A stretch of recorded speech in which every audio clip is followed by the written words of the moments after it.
The following episode will contain spoilers. You have been warned. You're listening to Cinema IRL, the podcast that throws you into the movie and asks the question, what would you do? Normally they're just being crotchety if someone yells, "Get off my yard." But in this case, the person in the yard was a super creepy girl in a full black dress, so I'd do it too. Amber and Scott discuss The Woman in the Yard. And now, Cinema IRL. I wish I could switch places for just one day. What would you do? Put yourself in my shoes. How do we handle this? What would you do? Put yourself in my position. What would you do? Now it's your turn.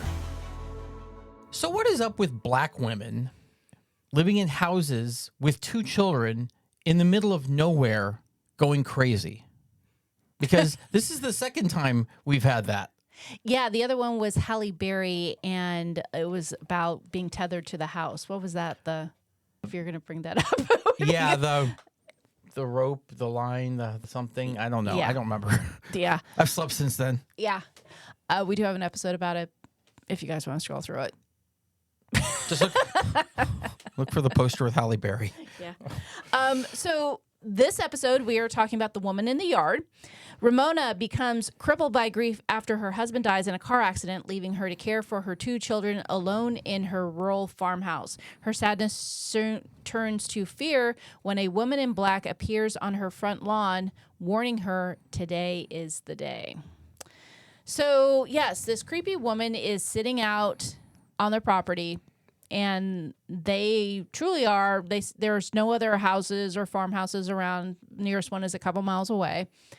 And that goes back to what I always say is I would love the privacy of living in the woods, in the country, any of these areas, but being somewhere where there's not help, where you can't run to a neighbor's, where you can't scream in your front yard and someone will hear you, terrifies me. And horror movies tell me that is justified. Never let go. Never let go. Yes, never let go of the rope. Yeah, if you watch horror movies, you'll never live in the middle of nowhere, that's for sure. I mean, horror movies and really take place in crowded metropolitan apartments. No, not usually. So, yeah, our woman in the yard is wearing all black, like she's going to a funeral, and she's sitting on a chair, which is weird because they're in the middle of nowhere. How did she get there? How did the chair get there? And whenever they blink, she seems to be a little bit closer and a little bit closer to the house. And she seems to have this ability to cast shadows.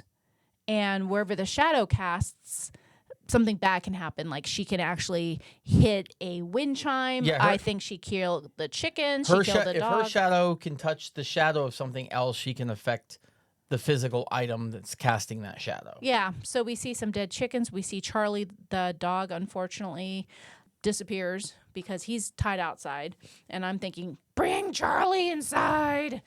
And we learn the story about Ramona, who is her leg's all messed up. She's on crutches, and she has a son and a daughter. And we learn that her husband died in a car accident. And as time passes, we learn that the night of the car accident, she was actually driving the car, which the kids thought he was driving the car because she told him that. And they had a disagreement where she was not happy living in the country in the middle of nowhere. And she felt suffocated and she wanted to leave. And while they were driving home after this dinner, it was raining and she got in a car accident and he died. And she walked away with some leg injuries. Yeah, so that's kind of my nightmare. I sincerely hope that if something ever happens and we are in a car accident and I am driving and you die, I hope I die too, because I would not want to live with that. Yeah, that's got to be a lot of guilt. So my first what would you do is kind of an easy one. What would you do if you lived in a 3-story farmhouse in the middle of nowhere and you broke your leg? I would not be staying in my bedroom upstairs and having to go up and down those stairs with crutches and my leg all wrapped up, and I would set up camp downstairs. Who does that? That does sound pretty effing stupid. Yeah. Okay. So that's the easy what would you do? I'd set up camp where it was more comfortable. So as the film goes on, we are increasingly uncomfortable with this woman in the yard. And it it fascinates me, but it's totally understandable how something so simple can be so terrifying. And if you're out in the middle of nowhere, like if someone just started hanging out in your front yard and wouldn't leave. Oh yeah, so like, whoa, gosh. a lady dressed in all black. You're in the middle of nowhere, And you can't see her face. Just sitting there, Looking at your house. looking at your house. I'm calling the police. Now I understand that they didn't have electricity. Well, they didn't have electricity, and her phone was not charged, so dead. she couldn't call. Yeah, you gotta. And they were stuck. And the car that was in the accident was outside, covered up with the tarp, all banged up. And they have a second car, which seems to have a dead battery and doesn't start. So they're stuck. Yeah, speaking of what would you do, or what would I not do? I would not get the car that was in that horrific accident That and bring killed it back someone? and bring it back to my home. Oh, no kidding. Like, here, where do you want me to put this wreck? You know what? The driveway will work. Where I can look No. at it every day and remind myself No. that my husband died and I was driving. You're not fixing that. It's done. I agree. That is a very good point, to be reminded of that on a regular basis, tarp or not. Who would put themselves through that? I mean, on a regular basis, and it sounds like it hadn't been very long. I mean, she still Yeah. had some pretty fresh wounds. Yeah, it sounded like it had only been a matter of weeks or at the most 2 months maybe or something. I not even that. I mean, I think you're looking at maybe a week. Like, They did say something at one point that referenced how long it was, and I felt like, yeah, it definitely was not very long. at all. yeah, she had some very fresh wounds. So we see Ramona, who is the mom, starting to have some hallucinations. And this part, I wasn't 100% sure what was happening. So we see her hugging her daughter, Annie, but she also has a knife for protection against the woman in the yard. And all of a sudden, she lunges the knife into what looks like the back of Annie because she's hugging Annie, but it turns out that it's a pillow. And we see several little scenes like that where things happen and then they didn't really happen. So I don't know, maybe you have an opinion here, I'm sure you do, about is that just an example of Ramona's mental state? A psychotic break? I would say it's a psychotic break, yes. Yeah, there was a couple of things where there was something in the kitchen as well, I can't recall, but something where something happened and you're like, oh my gosh, and then it was like, nope, didn't really happen. Psych. I mean, it was a little weird that her psychotic break could be seen by her children as well. Which one? Well, like the lady in the yard and everything, like theoretically that was all like an illusions thing, except her kids could see it too. Yeah, I don't don't know what that was about. This may have actually been more supernatural than psychotic break, but I definitely think there was a psychotic break aspect to it as well. So toward the end of the movie, what we come to learn, or at least infer, is the woman in the yard appears to be real, as you said, because the kids can see her too. And they're trying to hide from her and stay alive, but the woman in the yard also seems to be helping her take her life. Yeah. I mean, the inference here is that the woman in the yard is her. Yeah, because at one point we see the woman in the yard several times after she takes off her veil, and we know what she looks like. And then somewhere along the way, the woman in the yard looks like Ramona, and then again later she looks like she did at the beginning. So films like this that there's a lot left to interpretation frequently leaves me a little bit confused and not knowing if I'm getting from it what I'm supposed to. But we end with Ramona seeing life as it is and potentially a reverse upside down kind of life, which is also a reflection in their car window the night that they have in the car accident from a film called Mirror, Mirror. And you see that in the reflection of the window in the car. So we see this mirror world where writing is backwards and things are opposite of how they are in real life. Yeah. And that's how we end after we see Ramona aim a shotgun under her chin. And then all of a sudden, miraculously, she walks out. The kids are there. The missing dog is there, and they all walk in happily. But you see a piece of artwork, which Ramona signed because she was an artist, but her name's backwards. So you realize this isn't the real reality, the real present. This is that backwards, what if life could be like this kind of life? It was like the ending, and I don't think this episode ever got up because I think we had technical issues, but it was like the ending of Coup, Yeah. where the guys ended up eating the meat. It was like a weird bizarro type world that you knew because of things you saw that it wasn't real. And the backwards writing was what you saw in this one, for sure. Right. So I would say for the what would you do's here, obviously, woman in my front yard, and I can't call out to the police. I have no neighbors. That's one part of me would want to make a run for it, but the other part of me knows that if I'm outside, who knows what this person is or who else is with her, and I'm probably vulnerable. So I would do what they did and keeping themselves in the house. It was weird. The woman reminded me a little bit, for any of you Doctor Who fans out there, she was kind of like the Weeping Angels. The woman in the yard? Yeah, like I don't know if you're familiar with the Nah. So it was a villain in Doctor Who, and when you saw them, they looked like statues. They looked like angels that are weeping, and they looked just like a granite statue. And as long as they were seen, they couldn't move. But as soon as nobody was looking at them, they could move, and that included if you were staring at them yourself and you blinked. Well, that makes sense because that's exactly what happened with the woman in the yard. As she would get closer and closer, by not just an inch, but 15 feet or some big amount within the blink of an eye. So that seems like an apt analogy. What would I do if I had been in this situation and had been driving and basically had just had a dinner with my husband saying, this isn't working for me. I want out. I want to leave. I don't want to do this anymore. I take the keys off the table so I can drive. We get in an accident and he dies. I can't imagine what kind of guilt. Oh yeah, no, I'm putting a shotgun underneath my neck and pulling the trigger. Okay, so your what would you do is the same as Yeah, pretty Ramona much. did. I mean, I'm probably with a little less woman in the yard. I don't. I really don't think I. You're could. not waiting for the woman to say today's the day. You'll just. Yeah, no. I think the whole time I'd be like, I was supposed to die too, and if it didn't happen there, I just need to. I need to intervene and make it happen. There's just no way I could live with myself. I just couldn't. Though, she did send the kids away to get help at the neighbors so they would leave the house so she could do this.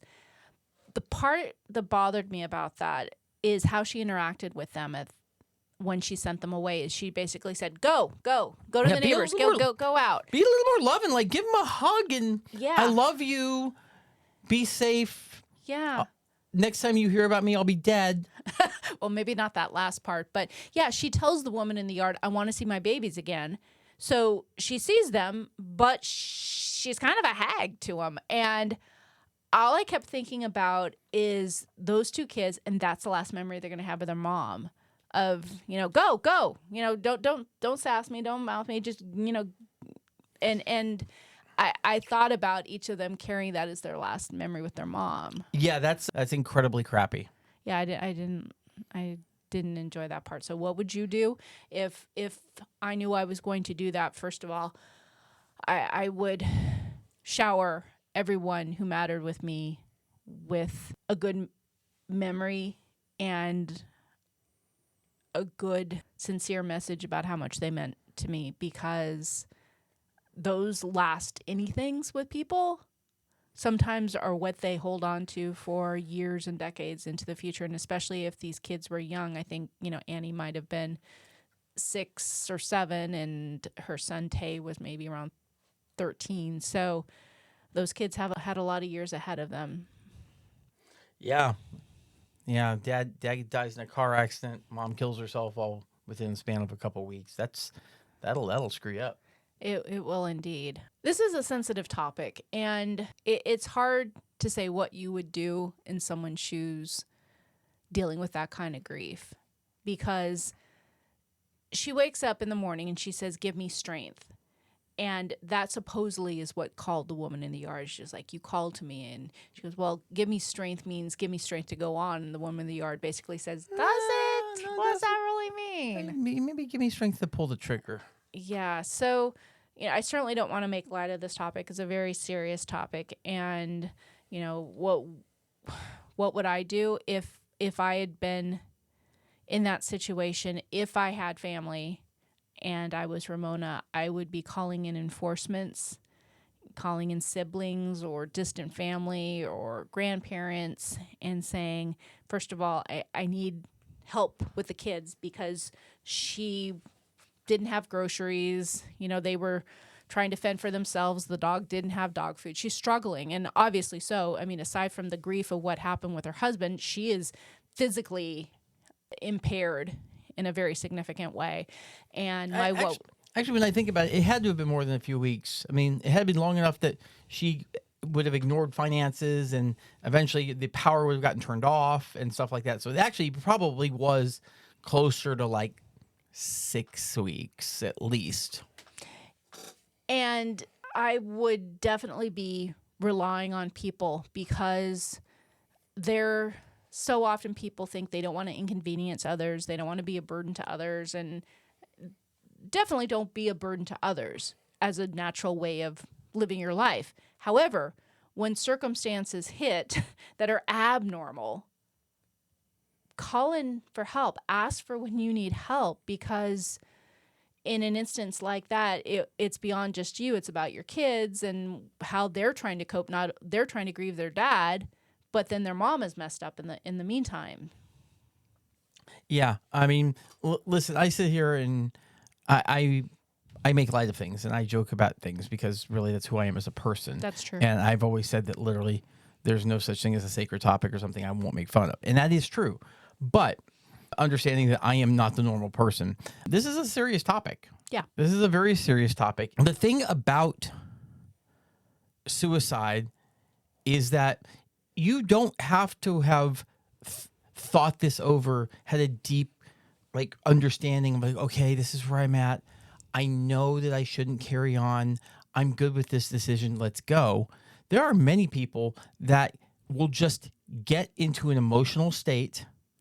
They will lose their mind for 60 seconds.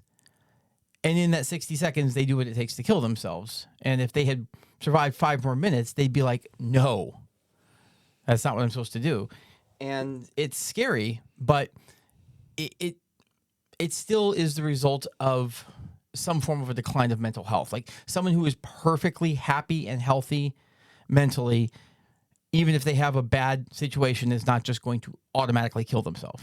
So it is important at all times to take care of your mental health. I've preached this on this show so many freaking times that it is, and it's hard because people don't see it, and sometimes you don't see it, and that's it's very difficult. But if somebody close to you think isn't right, say something. If you're not right, do something.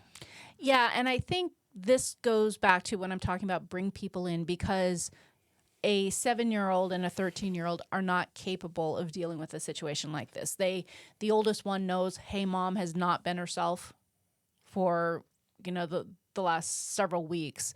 And the young one is obviously too young to really be aware of much other than, mama might be cranky or she might be sleeping a lot or something like that.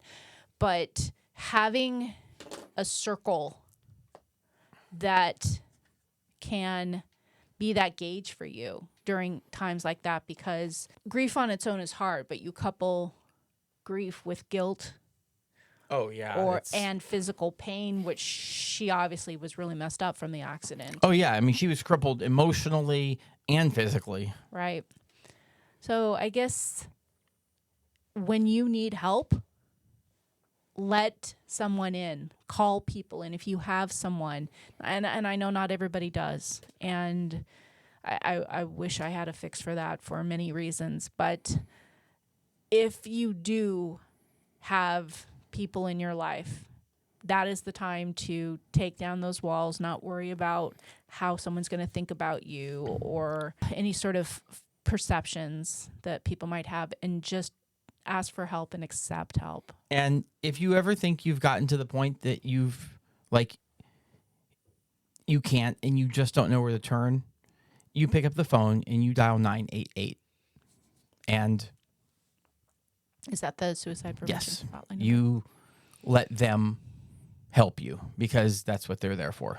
And because actions like that have ripple effects, you might be ending your pain, but you cause another generation of pain and another generation of pain with actions like that. So I mean, it really does. I mean, one person offing themselves can have ripples to dozens, if not hundreds of people. And it's just... And it can, jump from generation to generation depending on how old people were. So. And I understand, like I said, generally, most people, when they kill themselves, are not in a sane state of mind. No, absolutely. They're not. But if you even see yourself going down that road, even remotely, pick up the phone, dial 988, and or call loved ones, or do both. Do everything. Tell someone. And they don't even have to be loved ones.